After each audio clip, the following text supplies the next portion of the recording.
we need to step back in history to understand what's going on here. This is progressive payback for Joe Manchin and Kristen Sinema to a degree. By the way, we don't know if Kristen Sinema will go along with Joe Manchin's deal. But if you will recall, progressives wanted Build Back Better tied to the infrastructure bill. And they were told, if you will pass the infrastructure bill, we will pass Build Back Better. And so they voted against their will and against their better judgment for the infrastructure bill. And their Build Back Better was promptly canceled. It was killed by the Senate. Couldn't get through. They nearly scuttled infrastructure, but they didn't. They went along with it. So now what the progressives are telling Joe Manchin is, if you give us this, we will give you an energy infrastructure bill.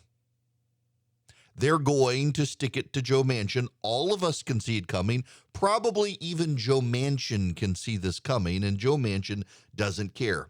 There's a problem with the legislation, though, and we need not go to opinionators. We need not go to anything other than the bill itself and the outside independent judgment. The University of Pennsylvania Wharton School of Business has what they call a budget model. And according to the Penn Wharton budget model, let me read you their quote, the impact on inflation is statistically indistinguishable from zero.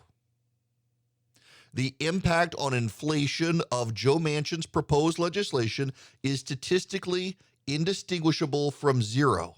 It does not supposedly impact inflation until at the earliest 2031. What it does, however, is do what Democrats have argued. Remember modern monetary theory. It's the economic legislation, it's the economic proposals that collapsed because they essentially predicted that inflation would never arrive, and here comes inflation. What modern monetary theory has argued is that government can print its way out of every problem. We can print as much money as we need, and if inflation rises, instead of raising interest rates, you raise taxes.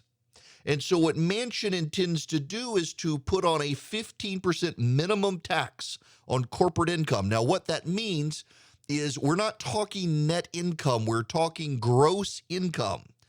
So let me explain net and gross for those of you who don't know.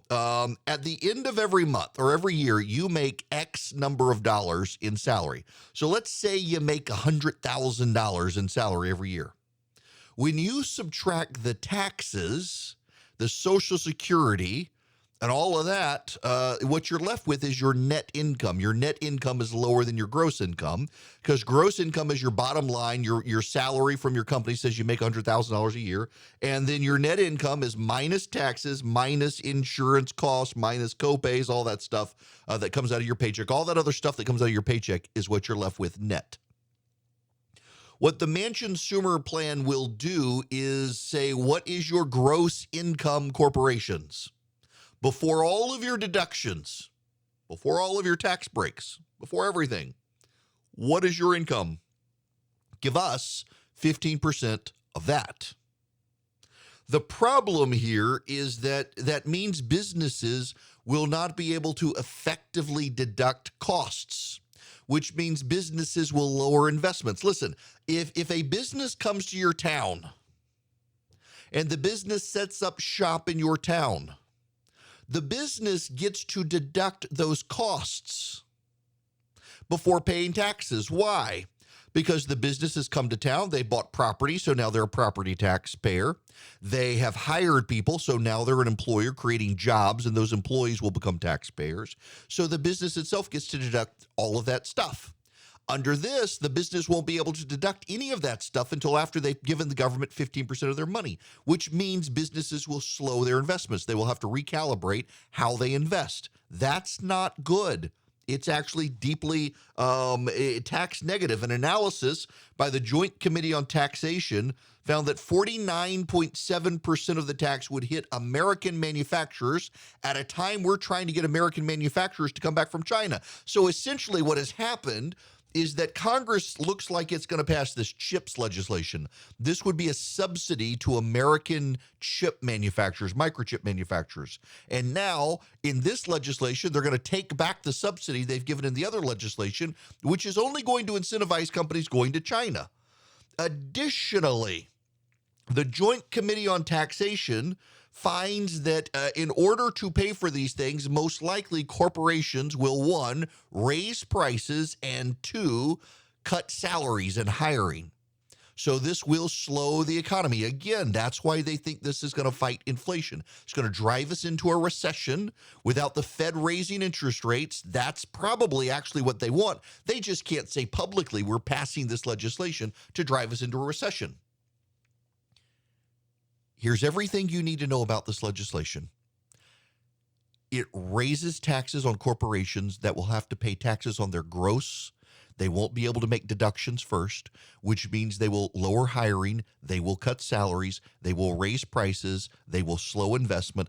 Additionally, according to the Joint Committee on Taxation, taxes will go up for Americans earning less than $200,000 a year, contrary to the claims of the Democrats. Taxpayers between $200,000 and $500,000 will pay even more, and the upper income Americans will actually not pay as much. Instead, their businesses will be taxed at the gross income rate, not the net income rate. They will not be able to take deductions in order to offset their 15% minimum tax liability. That's going to have a negative economic impact. According to the University of Pennsylvania's Wharton School of Business economic model, this legislation shows no impact on inflation or the national debt. In fact, their quote is, the impact on inflation is statistically indistinguishable from zero for this legislation. That's not me. That's the Wharton School of Business. What are the real world impacts for you with this legislation? The Senator Manchin, Senator Schumer plan will actually raise taxes on the middle class, even though they say it won't. The Joint Committee on Taxation says it will. It will not actually fight inflation except by slowing business investment, because businesses will no longer allowed to be taking investment deductions before paying a minimum 15% tax on their gross income.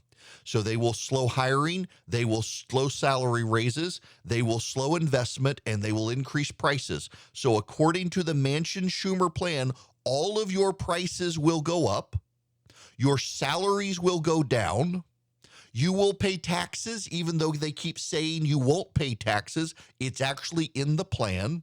And a whole lot of the spending that's in the plan will become discretionary spending, which will actually contribute to inflation. They will not have the offsets that Senator Manchin and Senator Schumer claim. That's not me. That's not my opinion. That's not the opinion of the Wall Street Journal editorial board. That's the Penn-Wharton budget model, and the Joint Committee on Taxation say that this does nothing for inflation, will slow business investment, will slow the rise of salaries, will increase prices, and in fact, the middle class will be taxed more under this plan. The truth is, the Democrats want to raise your taxes because other than raising interest rates, tax increases on the middle class are the best way to fight inflation. They can't tell you that publicly, so they and their fact checkers are all saying there will be no tax increases.